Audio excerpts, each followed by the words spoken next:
Shadows Under the Mountains. Chapter 1. The Arrival of the Party and Preparations for the Journey. Dr. Anna Kreis stood at the edge of the plateau, gazing upon the brooding peaks of the Andes, whose jagged crests vanished into gray mists. The air was cold, saturated with dampness and the scent of moss, while the wind carried whispers that seemed more than mere breeze. Within them lurked voices, low and inhuman, as though the mountains themselves murmured of forgotten secrets.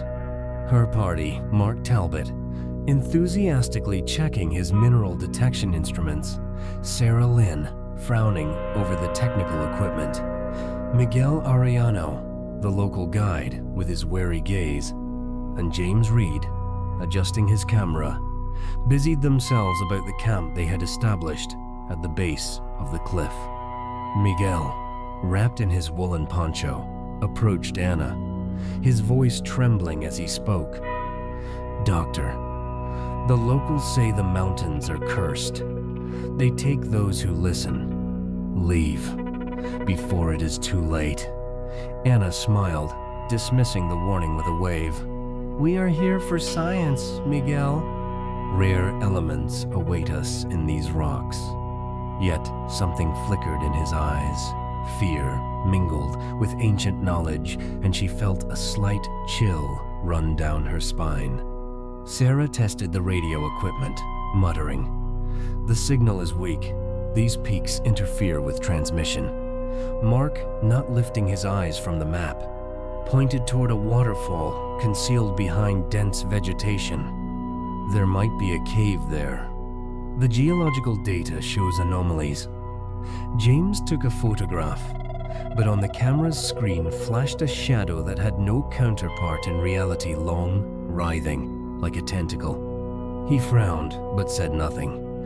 The camp was prepared, packs filled with instruments, lanterns, ropes, everything needed for the expedition. Anna looked toward the waterfall, and it seemed to her that something stirred behind the curtain of water, but she suppressed the thought, assuring herself it was merely imagination. The party moved forward, unaware that the mountains had already begun to listen to their footsteps. Chapter 2. The Journey into the Mountains. Discovery of the cave and its exploration. The path into the mountains proved harsh, like the breath of an ancient giant. Dr. Anna Kreis led the group through undergrowth, where branches caught at their clothing as if trying to hold them back, while the air grew ever colder, saturated with moisture and the faint scent of decay. Mark Talbot strode ahead, his flashlight picking out sharp rocks from the shadows, while Miguel Arellano, hunched beneath the weight of his pack, whispered prayers and cast anxious glances at the peaks. Sarah Lynn, clicking radio switches, grumbled, "The signal is completely lost." And James Reed, camera at the ready, stopped short, noticing how a shadow in his photograph had curved, as if alive, before dissolving into the gray haze. The waterfall, hidden behind thick vines, appeared suddenly, a thin curtain of water falling from a great height, behind which could be glimpsed a dark opening. Anna signaled, and the group, cutting through the vines with a machete, discovered the cave entrance, its edges overgrown with moss, like a wound in the body of the mountains. Within reigned silence, broken only by the echo of their footsteps, while the walls, covered with stalactites, cast long shadows resembling claws. Luminescent fungi, pale green, flickered like stars fallen into the abyss, and Anna felt her mind catch on a strange sensation. These lights moved, almost imperceptibly, as if watching. They pressed deeper, and on the walls began to appear drawings, spirals, eyes, writhing figures with tentacles, carved into the stone with inhuman precision. Sarah froze, hearing a rustling too rhythmic for chance, while James's camera again caught a shadow. Long, serpentine, sliding along the wall, and this time the whispers grew louder, more distinct, yet still incomprehensible, like a distant chorus that made their skin crawl. Mark, fascinated by the discovery, pointed to a crack in the rock. Geological anomaly. Perhaps the vaults collapsed, Miguel whispered. The mountains dislike the curious, but Anna, ignoring him, ordered them to clear the way. The rockfall that blocked the passage was recent, and as they dug, from the depths came a low rumble. Not an echo, but a voice, ancient and alien, accompanied by the growing whispers of shadows that froze the blood in their veins. They exchanged glances, but Anna's curiosity overcame her fear, and the group continued, not knowing that the cave had already begun to consume them. Chapter 3. Discovery of the Lake.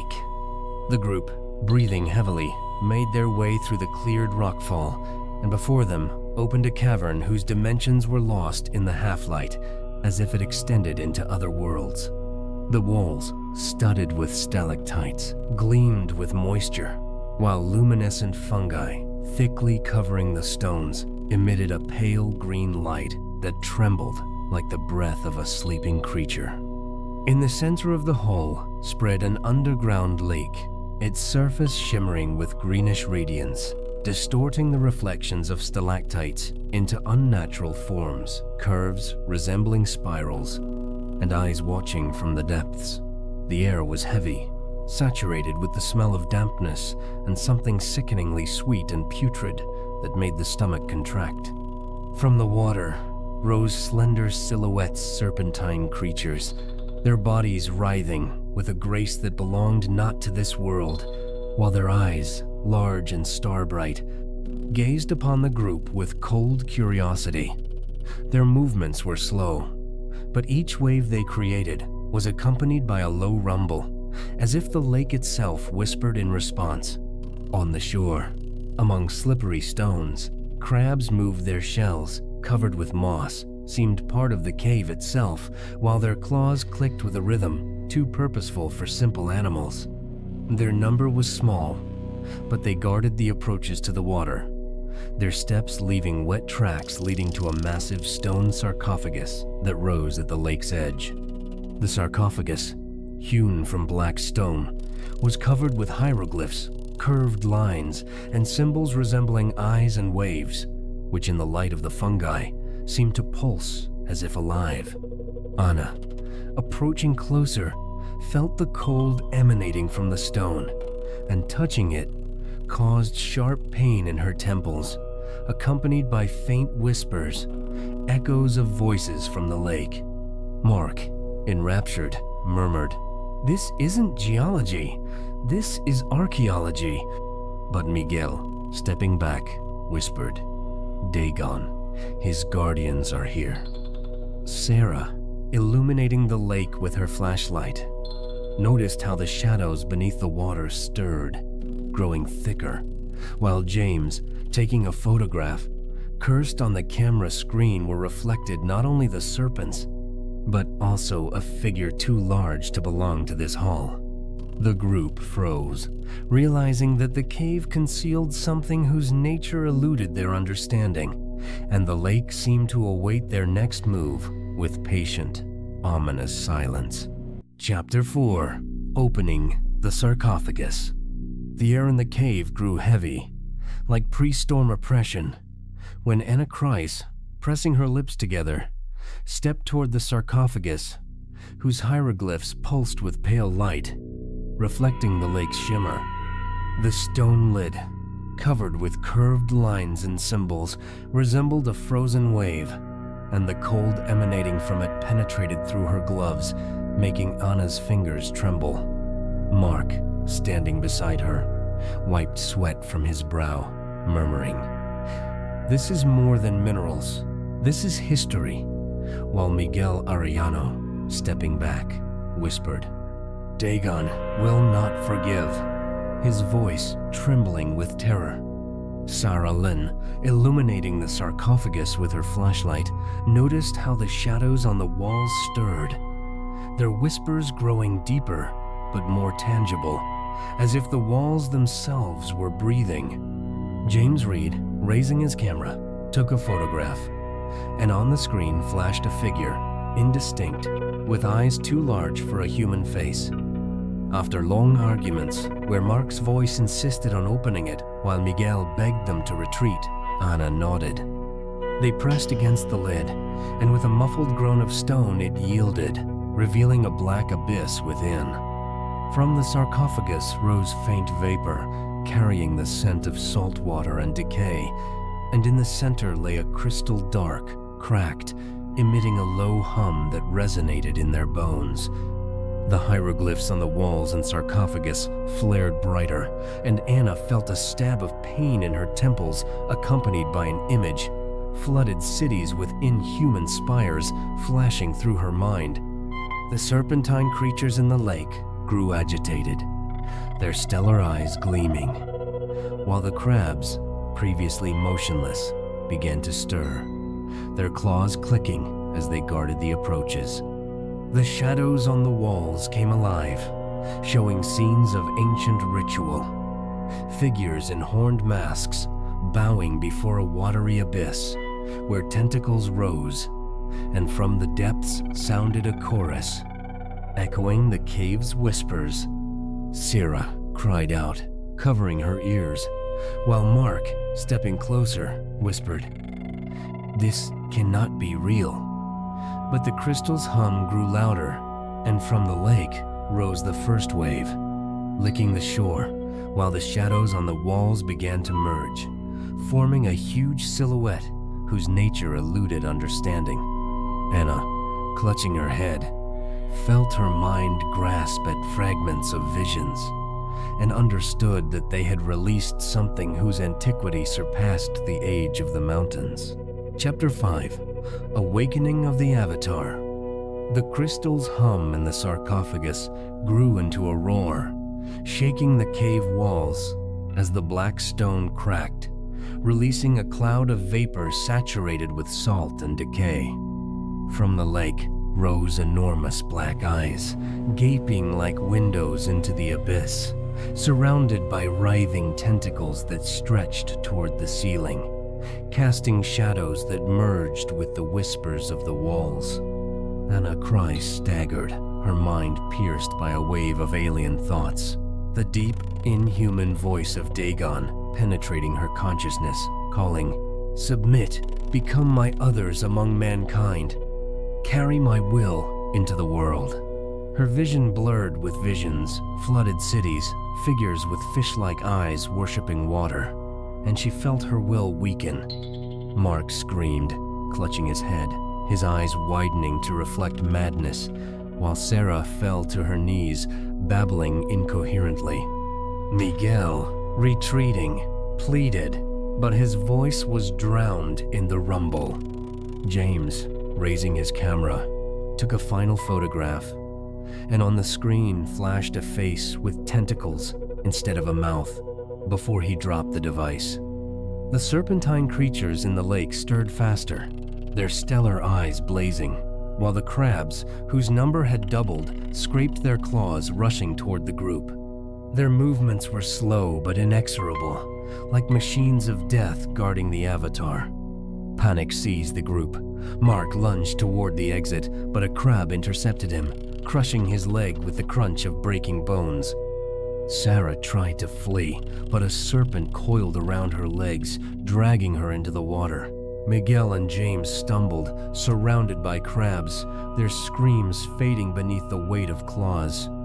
Anna, overwhelmed by visions, fell unconscious, her mind cracking under the alien presence. Moments later, she awoke, surrounded by chaos, the Avatar's tentacles reaching closer, the crabs advancing. Clutching her pack, she crawled toward the rockfall, her hands sliding on wet stone, until she found a crack through which she squeezed, leaving behind her friends and the rumble that continued to call her back. Chapter 6.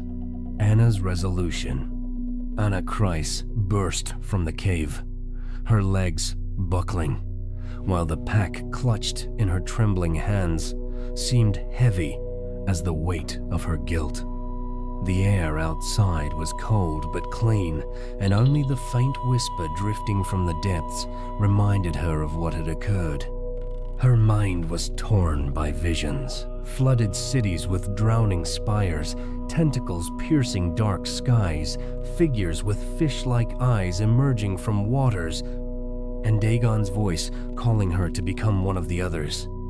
She fell to her knees at the mountain's base, her fingers mechanically finding in her pack a drawing of the cave, marked with hieroglyphs that glowed with faint, sinister light, reflecting her madness. The mountains were silent, but seemed to watch, their peaks visible in the twilight, like silhouettes of ancient guardians. Anna muttered, her voice trembling. The depths. The eyes. They will come. She knew not how much time had passed, hours or eternity, before she forced herself to rise, swaying, heading toward the valley. Her mind grasped at fragments of reality, but the visions would not release her, promising that Dagon would awaken again. His tentacles would drag the world into the abyss. The drawing in her pack, the only proof of her horror, remained with her like a curse she could neither destroy nor understand. In the distance, beyond the waterfall, the cave lay in wait, and the whispers, beginning as faint echo, grew louder, filling the air with insistent rumbling, as if calling her to return, hinting that her escape was merely a reprieve before the inevitable.